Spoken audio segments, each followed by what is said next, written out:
అందరికీ నమస్కారాలు. 25, 26, 27 3 రోజులు మహాశివరాత్రి ఉత్సవాలు ఘనంగా నిర్వహింపబడడానికి వేములవాడ దక్షిణ కాశీగా పేరుగాంచే శ్రీ రాజరాజేశ్వరం ఆలయంలో భక్తుల రాకకై అన్ని ఏర్పాట్లు కూడా పూర్తి గావింపబడ్డాయి. ఈ రాష్ట్ర ప్రభుత్వం గౌరవ ముఖ్యమంత్రి శ్రీ రేవంత్ రెడ్డి గారు, జిల్లాకు సంబంధించిన గౌరవ మంత్రివర్యులు పొన్నం ప్రభాకర్ శ్రీధర్బాబు గారి సూచన మేరకు ఉత్సవ కమిటీ చైర్మన్గా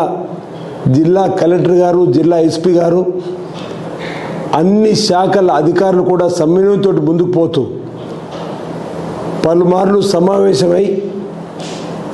ఈ జాతరకు వచ్చే భక్తులకు మెరుగైనటువంటి వసతికి సంబంధించిన కార్యక్రమాలు కానీ, క్యూ లైన్లో వెళ్ళేటువంటి భక్తులకు త్రాగునీటి సమస్య తలెత్తకుండా పరిశుభ్రతను ఎప్పటికప్పుడు శుద్ధి చేసేటువంటి కార్యక్రమం భాగంగా కోరిన కోరికలు తీర్చు తండ్రి, కోడె మొక్కను చెల్లిస్తామని చెప్పినటువంటి ప్రీతి పాత్రమైనటువంటి మొక్కున్నటువంటి ఈ దేవాలయంలోకి వచ్చేటువంటి భక్తులకు సుమారు 4 లక్షల వరకు భక్తులు వస్తారని చెప్పని భావించి వారికి తగు ఏర్పాట్లు చేయడం జరిగింది. స్వామివారి దర్శనం శీఘ్రతరంగా జరిగే విధంగా వచ్చిన భక్తులందరికీ స్వామివారి ఆశీస్సులు నిండుగా మెండుగా అందేలా